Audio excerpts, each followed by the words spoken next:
ফেনী জেলার মানুষের কাছে এবারের বন্যা একদিকে যেমন আকস্মিক, অন্যদিকে অকল্পনীয়। শুধু ফেনী নয়, এর আশেপাশের জেলাগুলোতে বন্যা আগ্রাসী রূপ ধারণ করেছে। বহু জায়গায় বন্যার পানি ঘরের চাল ছুঁয়েছে কিংবা উপচে গেছে। ফেনীর পাশের জেলা কুমিল্লা, নোয়াখালী এবং চট্টগ্রামের ফটিকছড়িতে বন্যার তীব্রতা অনেককে হতবাক করেছে। ভারত সীমান্তের লাগোয়া ফেনী জেলায় এই বন্যা পরিস্থিতি নিয়ে নানা বিশ্লেষণ চলছে। সামাজিক মাধ্যমের বিভিন্ন পোস্টের মাধ্যমে দেখা যাচ্ছে, এই জেলাগুলোর বাসিন্দারা বলেছেন সেখানে সচরাচর বন্যা হয় না। এর আগেও বেশ কয়েকটি জেলায় বন্যার ক্ষেত্রে অস্বাভাবিক বন্যার কথা শোনা গেছে। তবে বিশ্লেষকরা বলেছেন, এই অঞ্চলগুলোতে সচরাচর বন্যা না হবার তথ্যটি সঠিক নয়। বাংলাদেশে আকস্মিক বন্যার কবলে পড়ে এখন পর্যন্ত ১৩ জনের মৃত্যুর খবর জানিয়েছে দুর্যোগ মন্ত্রণালয়। এছাড়াও প্রায় ৪৫ লাখ মানুষ ক্ষতিগ্রস্ত হয়েছে।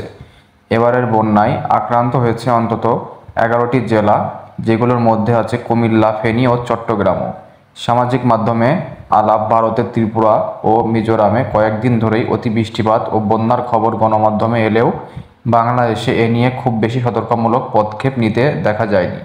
তবে দুদিন আগে ফেনী ও কুমিল্লা অঞ্চলে পানি ঢুকতে শুরু করলে বেশ সরব হয় ইন্টারনেট ভিত্তিক সামাজিক যোগাযোগ মাধ্যম।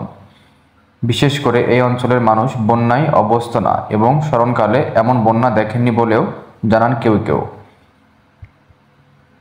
এ হালিম নামের একজন ফেসবুক ব্যবহারকারী লিখেছেন, আমরা কুমিল্লা ১৪ গ্রাম উত্তরের মানুষ বন্যা বা পানির সাথে মোকাবেলা করে থাকা অভ্যস্ত না, কারণ সচরাচর আমাদের এলাকায় বন্যা হয় না।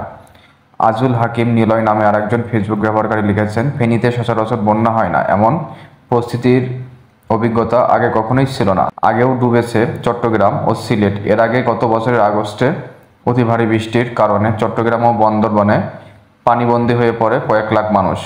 সে সময় ৩ দিনের ভারী বৃষ্টিপাতের কারণে জেলাটিতে প্রায় শতাধিক পাহাড় ধসের ঘটনাও ঘটে।